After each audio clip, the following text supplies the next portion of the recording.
guys will find that you have passions, and having a passion is a gift. I think we all have passions, and you don't get to choose them. They pick you, but you have to be alert to them. You have to be looking for them. And when you find your passion, it's a fantastic gift for you because it gives you direction, it gives you purpose. You can have a job, or you can have a career, or you can have a calling. And the best thing is to have a calling. And if you find your passion, you'll have that, and all your work won't feel like work to you. I got the idea to start Amazon 16 years ago.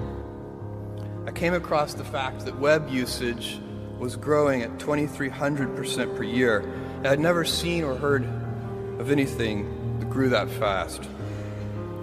And the idea of building an online bookstore with millions of titles, something that simply couldn't exist in the physical world, was very exciting to me.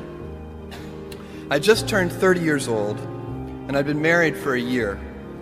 I told my wife, Mackenzie, that I wanted to quit my job and go do this crazy thing that probably wouldn't work since most startups don't, and I wasn't sure what would happen after that.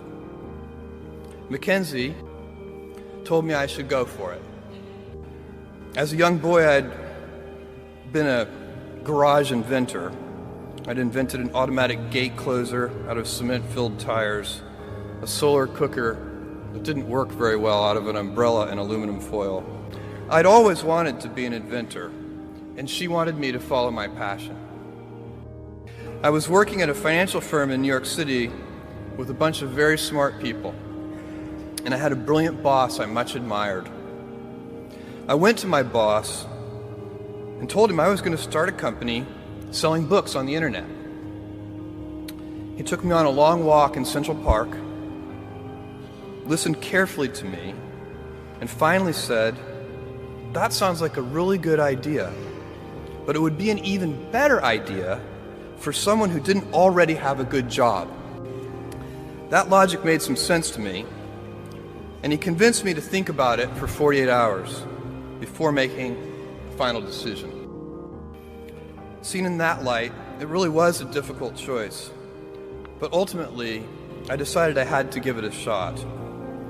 I didn't think I'd regret trying and failing, and I suspected I would always be haunted by a decision to not try at all.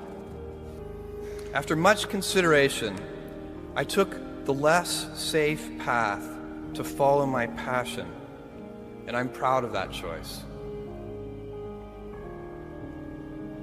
Tomorrow, in a very real sense, your life, the life you author from scratch on your own, begins. How will you use your gifts? What choices will you make? Will inertia be your guide, or will you follow your passions? Will you follow dogma, or will you be original? Will you choose a life of ease, or a life of service and adventure? Will you wilt under criticism, or will you follow your convictions? Will you bluff it out when you're wrong, or will you apologize? Will you guard your heart against rejection, or will you act when you fall in love? Will you play it safe, or will you be a little bit swashbuckling? When it's tough, will you give up, or will you be relentless? Will you be a cynic, or will you be a builder?